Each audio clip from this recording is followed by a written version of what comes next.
Poland நாட்டில் இருந்து ஒரு அதிபயங்கரமான ஒரு செய்தி. ஈரானை விட்டு உடனடியாக நம்ம மக்கள் எல்லாரும் வெளியேறிருங்க அப்படின்னு சொல்கிறாங்க. இதனால் இந்த உத்தரவு பிறப்பிக்கப்பட்டிருக்கும்.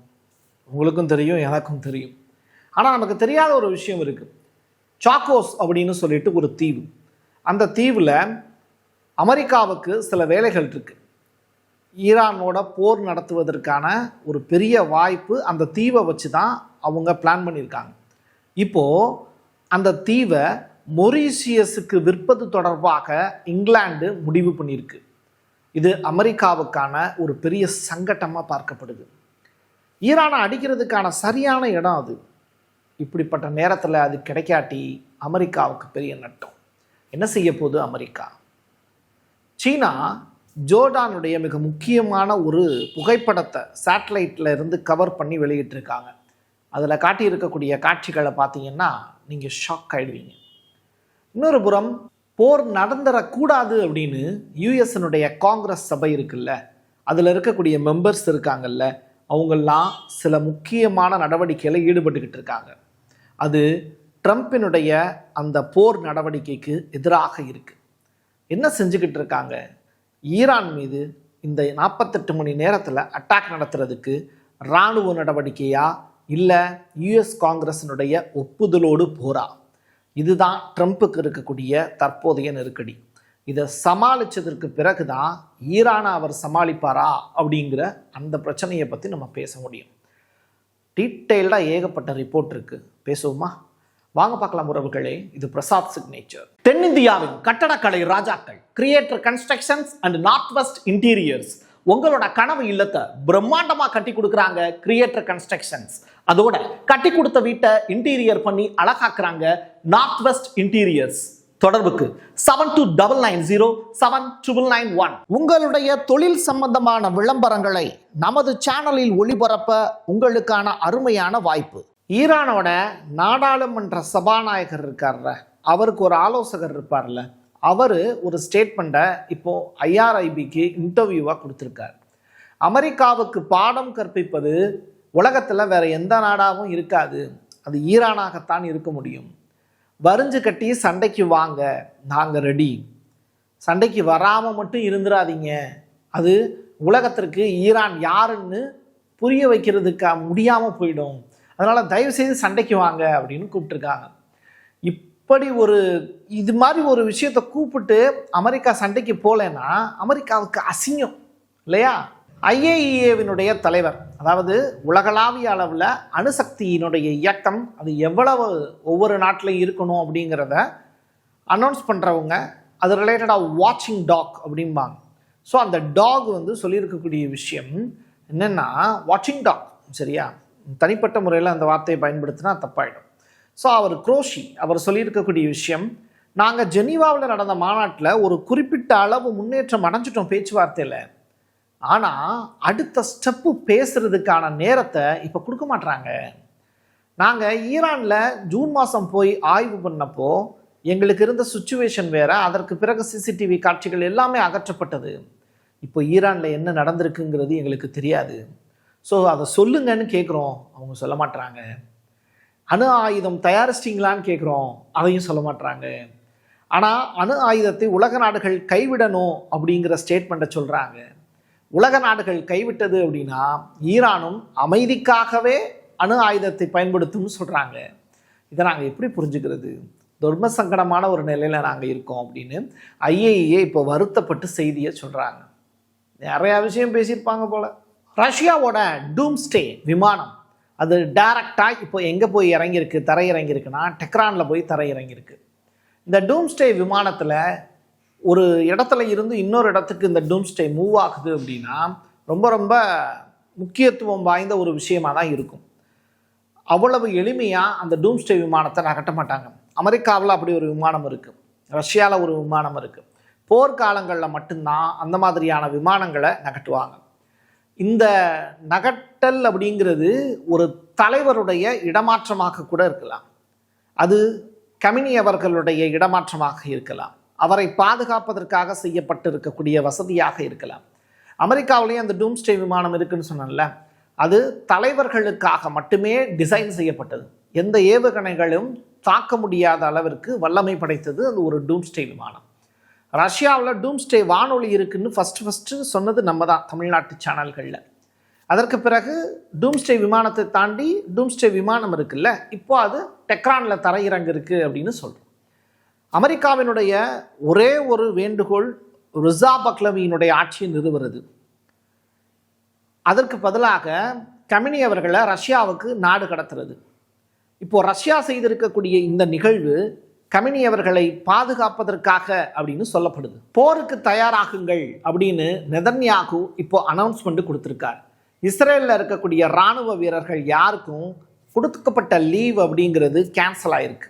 எல்லாரும் அசம்பிள் ஆகுங்க, அட்டென்ஷன்லேயே நில்லுங்க, ஸ்டாண்டர்டிஸில் நிற்காதீங்க, அதுக்கு பிறகு 2 கால்களும் நான் பொறுப்பு கிடையாது அப்படின்னு சொல்லியிருக்காரு.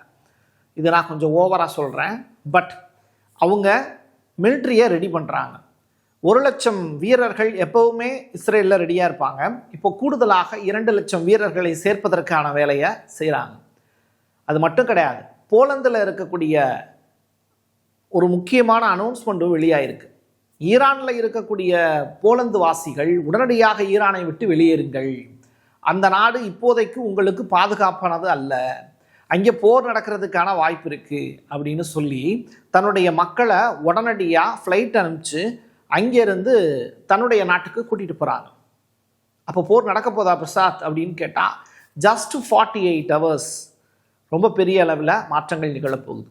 பட் இந்த போரை நடத்துறதுக்கு ட்ரம்ப்புக்கு சில சிக்கல்கள் இருக்குன்னு சொன்னீங்கல்ல, அது என்ன அப்படின்னு கேட்டால், இங்கிலாந்து பிரதமர் ஸ்டாமர் அவர்கள் எடுத்திருக்கக்கூடிய ஒரு முக்கியமான முடிவு, இப்போது டியாகோ கார்சியா அப்படின்னு சொல்லப்படக்கூடிய அந்த பிளேஸ், அதாவது அதை சாக்கோஸ் அப்படின்னு சொல்லிட்டு தீவுக்கூட்டம்னு சொல்லுவாங்க, அந்த தீவுக்கூட்டத்தில் இருக்கக்கூடிய ஒரு பகுதி தான் இந்த டியாகோ கார்சியா. இது அமெரிக்கா குத்தகைக்கு எடுத்து வச்சுருக்காங்க. இந்த குத்தகைக்கு எடுக்கப்பட்ட நிலத்தில் வச்சு தான் ஈரானை டைரக்டாக அட்டாக் பண்ணுறதுக்கு அமெரிக்காவுக்கு வசதியாக இருக்கும், சரியா, எய்ம் பண்ணுறதுக்கு ஈஸியாக இருக்கும். அப்படிப்பட்ட இடத்த இப்போது இங்கிலாந்து அவங்களுக்கு சொந்தமான இடத்த மொரீசியஸுக்கு விற்கிறாங்க. இந்த விற்ற உடனே இப்போ அமெரிக்காவுக்கு அது இடைஞ்சலாக இருக்கும், அந்த இடத்துல அவங்களால பிளேஸ் பண்ண முடியாது. ஸோ இந்த இடத்துல தான் சிந்தனைக்கு இடைநிறுத்தம் அப்படின்னு ஒரு சாப்டரை கொண்டு வராங்க, ரைட்டா. அப்போது என்னன்னா, உங்களோட மைண்டை வந்து பாஸ் பண்ணி வைங்க அப்படின்னு சொல்லிட்டு ஒரு விஷயத்தை சொல்லி அதை பிரிட்டனுடைய நாடாளுமன்றம் இருக்குல்ல, அந்த அவைக்கு டிஸ்கஷனாக கொண்டு வர போகிறாங்க. இதனால் என்ன ஆகும் அப்படின்னா, ஸ்டாமர் எடுத்திருக்கக்கூடிய முடிவு சரியா தப்பா அது பிரிட்டனுடைய அரசவைக்கும் கொண்டு போகப்படும். அப்போது அரசவையினுடைய முடிவாக அதற்கு பிறகு போயிடும். இப்போதைக்கு இருக்கக்கூடிய சிக்கல் என்னென்னா, இந்த டியாகோ கார்சியாவை பயன்படுத்த முடியுமா முடியாதா, இதுதான் அமெரிக்காவுக்கு இருக்கக்கூடிய சிக்கல். மொரிஷியஸ் நாட்டோடையும் அமெரிக்காவுக்கு நல்ல டைப் இருக்குது அப்படின்னாலும் அந்த ஒப்பந்தங்கள்லாம் கையெழுத்தாகிறதுக்கு சில நாட்கள் ஆகும். அதற்குள்ள போரை நடத்தியாகணும் அப்படிங்கிற சூழ்நிலை ட்ரம்ப்புக்கு இருந்ததுன்னா இடப்பிரச்சனைங்கிறது பெரிதாக பேசப்படும். குத்தகைக்கு எடுக்கப்பட்ட நிலம்தான் அமெரிக்காவால், ஆனாலும் இடம் கைமாறும் போது ஓனர்கிட்ட கேட்க வேண்டிய தேவை இருக்குல்ல, அதுதான் இங்கே ப்ராப்ளம். மார்ஜோரி டெய்லர் கிரீன் இவங்க யாருன்னா யுஎஸ் காங்கிரஸினுடைய முன்னாள் உறுப்பினர். அமெரிக்காவில் ரொம்ப பெரிய அளவில் பேசப்படக்கூடிய நபர்களில், ஆளுமை செலுத்தக்கூடிய நபர்களில் இவங்களும் ஒருத்தவங்க. அவங்க பொதுமக்களுக்கு, அமெரிக்க பொதுமக்களுக்கும் ஈரான் மக்களுக்கும் ஒரு கடிதம் ஒன்று அனுப்புகிறாங்க. அன்புள்ள மக்களே, போரை நாங்கள் விரும்பவில்லை, ஈரானோடு ஒரு சண்டைக்கு அமெரிக்க மக்களும் தயாராக இல்லை. இப்படிப்பட்ட நேரத்தில் பாலியல் குற்றவாளியாக கருதப்படும் ட்ரம்ப் அவர்கள் இன்னொரு நாட்டின் மீது அத்துமீறி போர் தொடுக்கக்கூடிய நிகழ்வுகளை யுஎஸ் காங்கிரஸ் வன்மையாக கண்டிக்கிறது. எப்ஸ்டின் ஃபைல்ஸோடு தொடர்புடைய நபரும் குழந்தை கடத்தலிலும் குழந்தைகளை துன்புறுத்தல் செய்த நபராகவும் கருதப்படக்கூடிய ட்ரம்ப் அவர்களை கைது செய்ய வேண்டும். அவரை கைது செய்தால் அமெரிக்காவும் நலமாக இருக்கும், ஈரானும் நலமாக இருக்கும், உலக நாடுகள் அனைத்தும் அமைதி பெறும் அப்படின்னு தன்னுடைய லெட்டரில் ரொம்ப ஓப்பன் ஸ்டேட்மெண்ட்டாக ஒரு உண்மையை சொல்லியிருக்காங்க. இந்த கடிதம் இப்போ யுஎஸ் காங்கிரஸ் சபையில் பேசு பொருளாக மாறியிருக்கு. அடுத்ததாக வெனிசுலாவில் நடந்த மாதிரியான ஒரு நிகழ்வை ஈரானில் நடத்த முடிஞ்சா நீ டேலண்ட், இல்லையா போர் தொடுத்து போகிறேன்னா யுஎஸ் காங்கிரஸ் சபையில் வாக்கு எண்ணிக்கை வச்சு அதில் ஜெயிச்சதற்கு பிறகு நீ போர் தொடுத்து போ அப்படிங்கிற அந்த முடிவுக்கு இப்போது ட்ரம்ப்பை தள்ளுறாங்க. தாமஸ் மாசி அண்டு ரே கண்ணா இவங்க எல்லாம் இப்போதைக்கு யுஎஸ் காங்கிரஸில் மெம்பராக இருக்கிறவங்க. அவங்க நீ ஹவுஸில் வந்து யுஎஸ் காங்கிரஸினுடைய ஹவுஸில் வந்து ஓட்டெடுப்பு நடத்தி ஜெயிச்சுக்கோ, ஜெயிச்சதற்கு பிறகு போர் தொடுத்துப்போ, அது வரைக்கும் நீ போருக்கே போகக்கூடாது அப்படின்னு மிரட்டல் விடுக்கிறாங்க ட்ரம்ப்புக்கு. இதுவும் ட்ரம்ப்புக்கு இருக்கக்கூடிய மிகப்பெரிய சவாலாக பார்க்கப்படுது.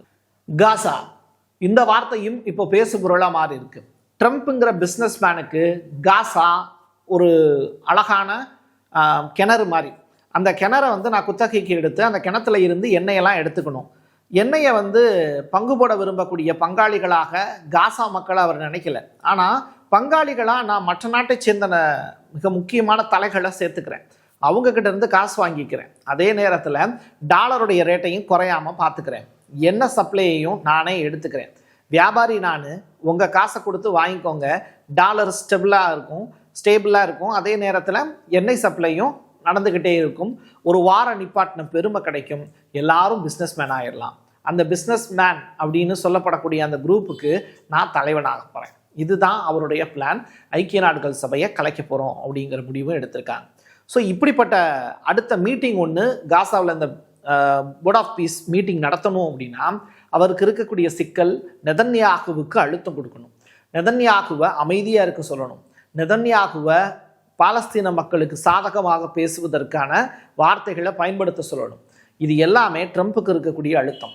பட் ஜூஸ் காலங்காலமாக இந்த காசா மக்கள் மீது இருக்கக்கூடிய வெறுப்பை மறந்துக்கிட்டு அன்பு பாராட்டுவார்களா அப்படிங்கிற கொஸ்டின் மார்க் இருக்கு. முகமது பின் அல் சயத் நக்யான் இவர் தான் அபுதாபியினுடைய இளவரசர். எனக்கு ஒரு டவுட், இவருடைய அப்பா உயிரோடு இல்லை அப்படின்னு ஒரு ரூமர் ஒன்று கிளம்புச்சு. அது தொடர்பான செய்தியை நம்ம செய்தியாக்கியிருந்தோம். சேட்டலைட் சேனல்கள் அதை செய்தியாக போடல. அதே நேரத்தில் அவருக்கு பக்கவாதம் அப்படின்னு சொல்லிட்டு ஒரு செய்தி பரப்பப்பட்டுச்சு. அந்த செய்தியும் நம்ம எடுத்து போட்டோம். துருக்கியினுடைய அதிபர் எர்டகன் அபுதாபி போக வேண்டியவர் அவருடைய பயணத்தை கேன்சல் பண்ணதும் இன்ன வரைக்கும் இளவரசருடைய அப்பா நேரடியாக தோன்றாததும் ஒரு டவுட்லேயே இருக்கு. இப்போது இறந்து போயிட்டாருன்னு சொல்கிறாங்கல்ல, அவருடைய அண்ணன் ஒருத்தர் இருக்கார். அவர் இறந்ததையும் கொஞ்ச நாள் கழித்து தான் சொன்னாங்க. அவர் அப்பா இறந்து போனாங்க அந்த வம்சத்தில், அதுக்கு முன்னாடி அரசராக இருந்தவங்க. அவங்க இறந்து போனப்பையும் 5 வருஷம் சொல்லாமலே இருந்தாங்க. இது எல்லாமே அரச பரம்பரையில் இருக்கக்கூடிய சிக்கல்கள். பட் ஒரு செய்தியாளனா நமக்கு இருக்கக்கூடிய சிக்கல், பொதுவெளியில் இளவரசர் மட்டும்தான் தோன்றியிருக்காரு, சர்ச்சைக்குரிய அந்த கதாநாயகன் இன்னும் ஏன் தோன்றவில்லை? அவர் ஒருவேளை மரணித்து விட்டாரா, இல்லை படுத்த படுக்கையாக இருக்கிறாரா அப்படிங்கிறது கொஸ்டினாகவே இருக்குது. அதற்கான பதில் தான் கிடைக்க மாட்டேங்குது. பிளாக் ராக் உலகத்தினுடைய பிஸ்னஸ் மேன்கள்லாம் இந்த சர்க்கிளுக்குள்ளே தான் வருவாங்க. இப்போது ட்ரம்ப்புக்கு அவங்க விடுத்திருக்கக்கூடிய எச்சரிக்கைங்கிறது, ஈரான் மீது நீ போர் தொடுத்து போ, பிரச்சனை கிடையாது. ஆனால் இதனால் பிஸ்னஸ் மேன்களுக்கெல்லாம் இருக்கக்கூடிய நட்டமும் கிரிப்டோ கரன்சிக்கு ஏற்படக்கூடிய நட்டத்தையும் சரி செஞ்சு கொடுத்துட்டு போ அப்படிங்கிறாங்க. அதாவது பிளாக் ராக் வட்டாரங்களில் விசாரிக்கும் போது அமெரிக்காவினுடைய பங்குகள் கிரிப்டோ கரன்சி அதனுடைய பங்குகளில் 6 ட்ரில்லியன் வரைக்கும் பெரிய அளவிலான இழப்பு ஏற்படும் கணிச்சிருக்காங்க. உலகத்தினுடைய மொத்த கரன்சிலையும் 50 ட்ரில்லியன் அளவிற்கான டாலரில் இழப்பு ஏற்படும் அப்படிங்கிறதையும் கணிச்சிருக்காங்க. ஸோ பிஸ்னஸ் மேன்கள் எல்லாரும் ஒன்றா சேர்ந்து, நீயும் ஒரு ரியல் எஸ்டேட் பிஸ்னஸ் மேனாக தான் இருந்த, ஸோ டோட்டலாக ஒட்டுமொத்த உலகத்தினுடைய பங்குச்சந்தையும் டவுன் ஆகிடும் நீ பண்ணக்கூடிய போர்னால அப்படின்னு ட்ரம்ப்புக்கு இப்போ எச்சரிக்கையும் எடுத்திருக்காங்க. குரோலர்கள்ங்கிற வார்த்தையை கேள்விப்பட்டிருக்கீங்களா? இப்போ நான் ஒரு இமேஜ் ஒன்று காட்டுறேன். இது அமெரிக்காவினுடைய F-35, F-16, F-22 உள்ளிட்ட போர் விமானங்கள் எல்லாமே ஜோர்டானில் இருக்கக்கூடிய மிக முக்கியமான தளத்தில் நிப்பாட்டி வச்சுருக்காங்க. ஸோ அமெரிக்காவுக்கு இருக்கக்கூடிய மிகப்பெரிய சக்தி அப்படின்னு அவங்களால பார்க்கப்படுறது கத்தாரு, சவுதி, அதற்கு பிறகு பஹ்ரைனு, அதற்கு பிறகு இங்கே ஜோர்டான், அதற்கு பிறகு டியாகோ கார்சியா. இந்த இடங்கள் எல்லாமே அமெரிக்காவுக்கு இப்போது சேஃப் அப்படின்னு நினைக்கிறாங்க. 10ஆவதுக்கு சிரியாவை வேற அவங்களோட ஏர்பேஸ் ஓப்பன் பண்ணணும்னு கேட்டிருக்காங்க. அதுக்கு அல்சாரா ஓகேன்னு சொல்லிட்டார். இன்னொரு புறம் ஈராக்கு வந்து ஈரானுக்கு சாதகமாக இருக்கிறதுனால அந்த ஏர்பேஸை பயன்படுத்துறதுக்கு அமெரிக்காவுக்கு தடைகள் இருக்குது. இது ஈரானுக்கு ஒரு சாதகமான விஷயம்தான். இப்படிப்பட்ட நிலையில் சீனாவினுடைய சேட்டலைட் உதவி ஈரானுக்கு துணையாக இருக்கிறது அமெரிக்காவுக்கு நெருக்கடியை ஏற்படுத்தியிருக்கு. 2வது, சீனாவினுடைய போர்க்கப்பலும் ரஷ்யாவினுடைய போர்க்கப்பலும் இன்னமும் பெர்ஷியன் கல்ஃப்லையும் ஓமன் வளைகுடாலையும் அதோடு சேர்த்து இருக்கக்கூடிய ஸ்ட்ரெய்ட் ஆஃப் ஹார்மஸ் பகுதியிலையும் சுற்றிக்கிட்டே இருக்கிறது. ஈரானுக்கு சாதகமாக போயிடும். அந்த கப்பலை நகர்த்துறதுக்கு சீனா கிட்டையும் ரஷ்யா கிட்டையும் மறைமுக பேச்சுவார்த்தைகளில் இப்போ அமெரிக்கா ஈடுபட்டுக்கிட்டு இருக்காங்க அப்படிங்கிற தகவல் வெளியாயிருக்கு. ட்ரம்ப்புக்கு இவ்வளவு சிக்கல்கள் இருக்கு. இந்த சிக்கல்களை தாண்டி அவர் ஈரான் மேலே போர் தொடுத்தே ஆகணும். அப்படி எடுக்கலை அப்படின்னா ட்ரம்ப்புக்கான அசிங்கமாகவும் அவர் அந்த பதவியில் இருக்கிறதுக்கே லாயக்கற்றவர் அப்படின்னும் யுஎஸ் காங்கிரஸில் இருக்கக்கூடிய ஃபியூச்சர் உறுப்பினர்களும் சரி, இப்போதைக்கு இருக்கக்கூடிய நபர்களும் சரி, அவரை கிண்டலும் கேலியும் செய்வாங்க. அது உலக அளவில் ட்ரம்ப்புக்கான ஒரு நெகட்டிவான விஷயமாகவே பார்க்கப்படும். என் கையெழுத்து என் மக்களுக்கானது உறவுகளே. மீண்டும் ஒரு பதிவில் சந்திக்கலாம். நன்றி, வணக்கம். தென்னிந்தியாவின் கட்டடக்கலை ராஜாக்கள் creator constructions and north west interiors உங்களோட கனவு இல்லத்தை பிரம்மாண்டமா கட்டி கொடுக்குறாங்க கிரியேட்டர் கன்ஸ்ட்ரக்ஷன்ஸ்.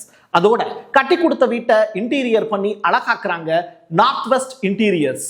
தொடர்புக்கு 72907991. உங்களுடைய தொழில் சம்பந்தமான விளம்பரங்களை நமது சேனலில் ஒளிபரப்ப உங்களுக்கான அருமையான வாய்ப்பு. Prasad signature media broadcasting private limited. நீங்க நியூஸ் ரீடரா மாறணுமா, கண்டென்ட் கிரியேட்டரா உருவாகணுமா, சேட்டலைட் சேனல்ல ரிப்போர்ட்டரா வேலை பார்க்கணுமா, டாக்குமெண்ட்ரி மேக்கிங்ல இருந்து ஜேர்னலிசம் பற்றிய முழுமையான பயிற்சி பெற உங்களுக்கான அருமையான வாய்ப்பு. எங்களை தேடி வாங்க. ஆன்லைன் மற்றும் நேரடி பயிற்சி வகுப்புகளும் சர்டிபிகேட் கோர்ஸாவே கத்துத்தரும். மீடியா துறையில் 10 ஆண்டுகளுக்கு மேல அனுபவம் உள்ளவர்கள் பயிற்சி கொடுப்பார்கள்.